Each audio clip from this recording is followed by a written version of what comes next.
Comme disait Mazarin, un riche qui dépense fait vivre des centaines de pauvres. Il y a quantité de gens qui sont entre les deux, ni pauvres, ni riches. Des honnêtes citoyens qui travaillent, rêvant d'être riches et redoutant d'être pauvres. C'est cela que nous devons taxer encore plus, toujours plus. Cela, plus tu leur prends, plus ils travaillent pour compenser. C'est un réservoir inépuisable. Les perdants, les gagnants. Depuis que le monde est monde, il y a des gagnants et il y a des perdants. Avoir le plaisir de goûter à une juste victoire ou accepter avec tristesse une lourde défaite font partie de la vie de tout à chacun. Mais c'est ainsi que l'on grandit, que l'on évolue et que l'on s'épanouit pleinement. Pourtant, il faut bien constater que certaines personnes qui se plaignent de leur vie privée ou professionnelle adoptent dès le départ l'étiquette de perdant et ils vont tout faire pour la garder.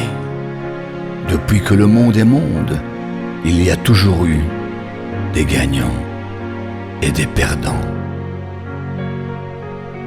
Que ce soit dans le monde du showbiz, dans l'immobilier, dans la politique et même dans les familles, j'ai pu constater une chose. Certains individus semblent préférer vivre dans l'inaction permanente afin de pouvoir critiquer les efforts et les réussites d'autrui, et ils sont très heureux de leurs conditions, même s'ils disent le contraire. Quel paradoxe! Depuis que le monde est monde, il y a des gagnants, il y a des perdants.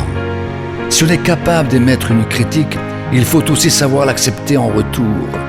Ils ne font rien de leur vie, hormis attendre, juger, salir et dévaloriser les autres. Ainsi, il vaut mieux éviter de les taquiner, car vous risqueriez de vous faire agresser et traiter comme un moins que rien.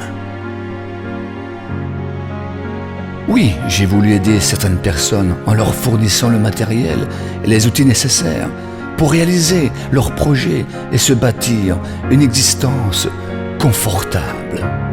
Ils n'ont pas voulu de mon aide, en disant que je parlais beaucoup, mais que je ne faisais rien.